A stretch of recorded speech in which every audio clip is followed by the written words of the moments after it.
Oi oi, alright, how's it going? I'm Grant, you're you, this is Doodle Review, coming through with a new album to give a spin and chat some fraff about whether I like it or not really. Today we're talking about the new one from Future and Metro Boomin, We Don't Trust You.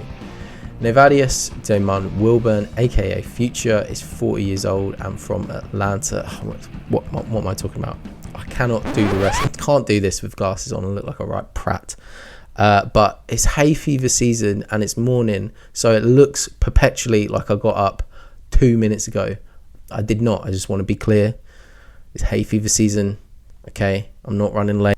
Anyway, a few months back, I attended a show featuring another noted and decorated Atlanta rapper, Killer Mike. And during the gig, he got to talking about Future and mentioned he was part of the Dungeon Family Collective. This is something I had absolutely no idea about and was super surprised by. I associate Future so closely with the modern era of trap-driven hip-hop that I just assumed he came way after DF and their funk and soul-infused brand of southern rap had kind of dissolved. Obviously, Killer Mike, if anyone would know, but me being a complete lemon, literally mid-show I jumped on Wikipedia to fact check. I really don't know what that says about me. Literally in my head, like, Mike, no mate, I don't know, you might be wrong about that one. Like, what a mook.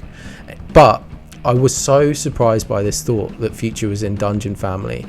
I had to do some of my own reading about it to kind of learn more, and it piqued my interest because rarely in the world of trap in particular do we get much insight into the actual graft it takes to develop as an artist. We get a lot of narratives about the personal struggles, which are obviously important, but in terms of dedication to the craft of making records, it's kind of the same old story of like a few mixtapes and features, a breakout, and boom, they're successful. Seemingly that happens over a couple of years.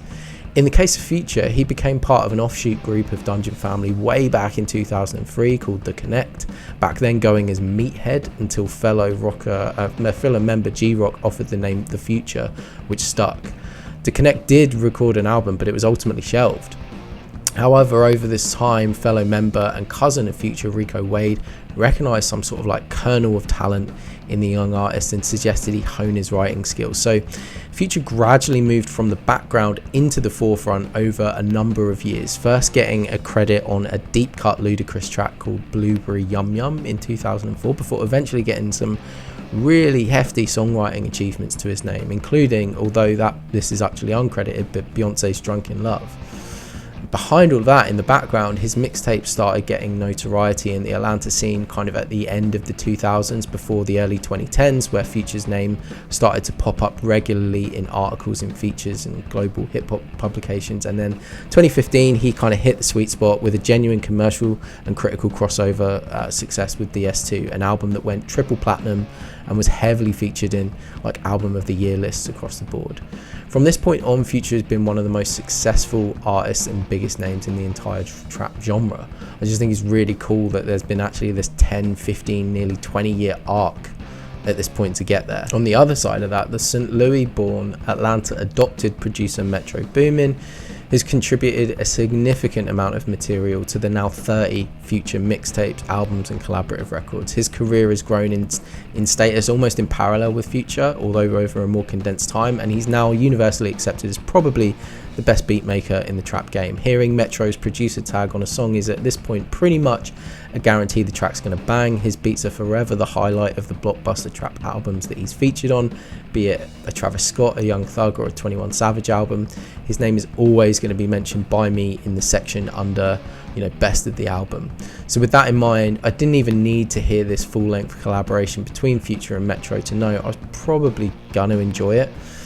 What I didn't expect to find was maybe the strongest Future album I've actually now got in my library. Now, I'll caveat that by saying that I really started paying attention and listening to full Future albums probably around the start of Doodle Review, so we're talking like 2020, and in that time we've had High Off Life, We Don't Like You, and the team up with Uzi Vert, Pluto and times Baby Pluto, which So I know that there's some great stuff in the back catalogue, but I can only do what I can do, and these are the albums that I've kind of started with, which are all just bloated and I don't think I can remember a track off of any of them other than the dreadful Pluto, I'm So Proud of You from the Uzi album. So by that standard, We Don't Trust You absolutely smokes those records. But As an album in its own regard, free from comparisons, it's also pretty sick. A Future album always brings some great collaborations, and that's no different on this record, but initially I was also surprised by how energized the guy sounds on his own tracks, particularly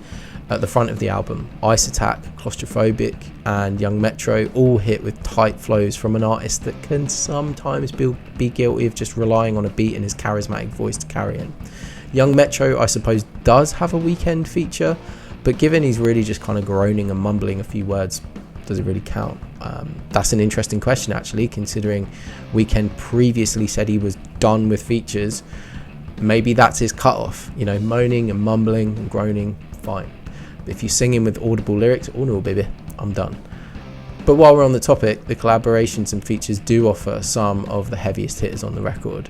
Type Shit comes in early on with a 1-2 combo of Travis Scott and Playboi Carti, and is for sure up there as one of my favourite tracks on the whole album. I love how the Travis section morphs the entire beat, which until this point had been based around kind of church bells, into this super syrupy psychedelic section that's a hook in and of itself before Travis begins his kind of crooning, and then the track pivots back to the harder church bell section, which allows Carti to come in and drop one of his more dynamic flows. This track is a collab that's greater than the sum of its parts.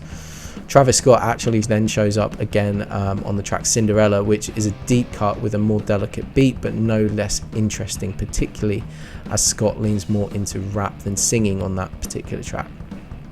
Obviously, there's the Kendrick Lamar feature that set the internet ablaze by turning Like That into a Take No Prisoners all-out assault on Drake and J. Cole. This one's a banger, and it's so entertaining to hear Kendrick really just go hard and deliver some serious venom along with his bite.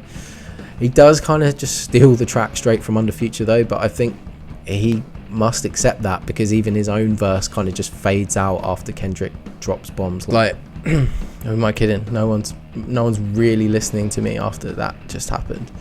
My only gripe with this track is with Metro, actually, who rarely ever puts a foot wrong, but what are those little synth stabs over the main beat about, man? Like, there's obviously this big siren-like entrance, the do-do-do-do-do-do to the track, but then it just sounds like someone half-heartedly kind of like hitting the keys along with the main melody after, with someone just leaving the record button on. It kind of makes me laugh every time with just how out of place it sounds, but I don't know, maybe that's the point. As we're talking about it though, other than that, which must just be a piss take, the production is just rock solid throughout. Metro is the man when it comes to this, and We Don't Trust You offers a ton of classic trap beats. The first track, the title track itself, is just a masterclass in pulling so many elements together to create a cohesive, dramatic and utterly engrossing beat. It's driven by a really crisp snare sound that cuts through the mix perfectly and blends well with the toms and kind of affected fills that punctuate the end of every section, and all of these parts just come together and allow Metro to really create kind of a lot of movement and progression within this one self-contained movie of a track. As is always the case, and this is a trap album of course, it's got some superfluous tracks. To be fair, 17 songs is relatively restrained compared to other blockbuster trap albums that can sometimes run way past 20, but even still, I find the record loses some steam towards the end, with songs like Fried, Ain't No Love and Everyday Hustle probably the run I'd be inclined to cut if I was being a brutal editor. None of these have anything bad. There isn't a bad track on this album actually, but for time and length, some of these feel like the artist spinning their wheels, even though they might individually have a few things that you'd want to take. Everyday Hustle I'd cut more because the Chipmunk Soul slightly boom bap production doesn't really fit with anything here, even if the Rick Ross feature is fun. With that being said though, this is probably my favourite big trap album since last year's Utopia, and the best Future album I've heard since been kind of paying close attention. I'm going to hit this with a 7.8 and knock it on the head. That's what I think, but what do you reckon? Hit me with your thoughts in the comments below. Check out some related videos linked in the description, and if you're interested enough to do all that, then you may as well subscribe. Subscribe, share some thoughts, show some love, or just hold some abuse in the comments, and I'll see you in the next video. Cheers mate, bye.